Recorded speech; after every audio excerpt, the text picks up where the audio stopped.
Why is this so quieter than the other times when situations like this occur? I think I Mm-hmm. came up with an answer because we've said this stuff before. Mm-hmm. I don't have anything brand new to say. I just don't. I mean, I'm not even yelling and screaming and hooting and hollering and whoa. We've been, and it was something that you said, Anna, something that you literally said. We've been here way too many times. That what else can I possibly? I can report it all I want to, but hell, I'm tired of raising my voice and screaming at the top of my lungs because I've done it so many times. And until this crap show stops, we'll be doing it again soon. Very soon. At some point, we have to wonder, what can we do differently?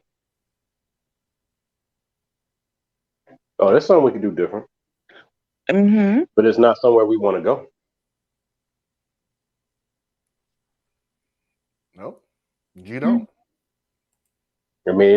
Because it's only, as you guys hear me say plenty of times, it's all about escalating.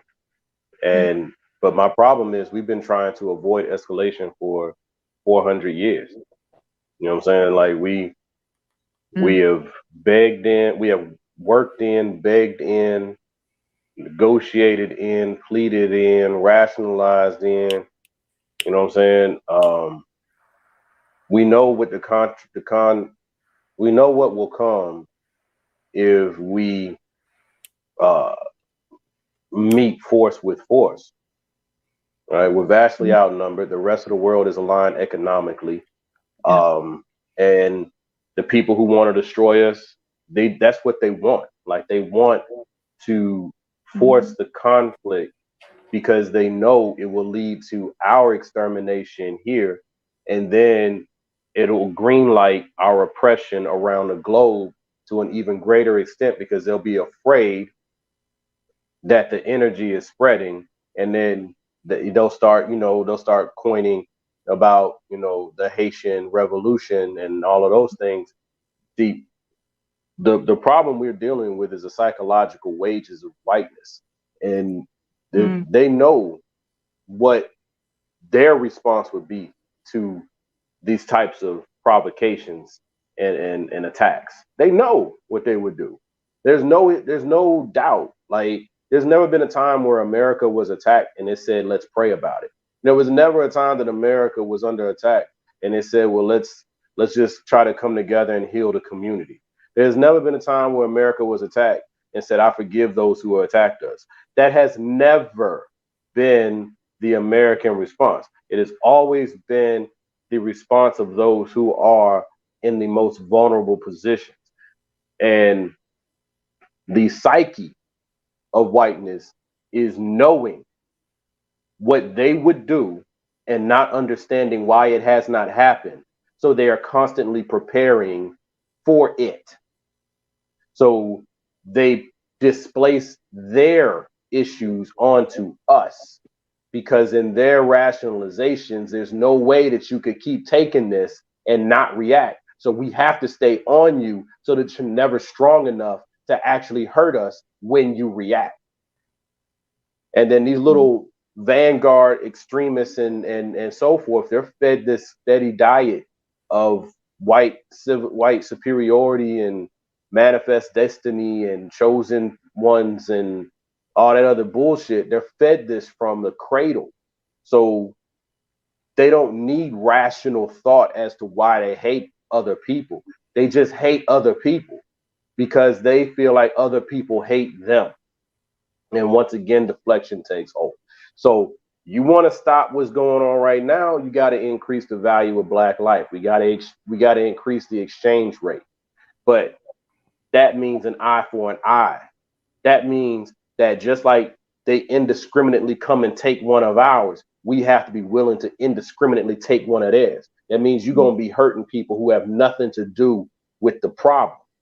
That's a horrible place to go because it Yeah. only ends in destruction. right? The logical path is to look at our people and see what we're saying to you. We're saying to you, we don't even hate you. Mhm. We're saying to you, we just want you to stop fucking with us. That's it. That's it. You know what I'm saying? Like, Yeah. settle a few of your debts. You ain't even got to come 100%, man. Just make us better than where we are because you artificially put us where we are. That's, we're not even saying, most of us in the community ain't even saying cashing out. We're saying put the things in place so that our children and grandchildren have an opportunity to compete directly with your children and grandchildren. That's what we're asking for. But that's too much because you're a brutal, bloodthirsty, deadly culture. And you can't help yourselves. You know what I'm saying? Because if you Yep. weren't doing it to us, you do it to each other. History shows that As too. we have done, yep. You know what I'm saying? Yep. World War II was a bunch of white nations killing each other, right? So the problem we're dealing with here is not that there's a lack of understanding. The understanding is there. It's a lack of regard. It's just, domination at all costs. And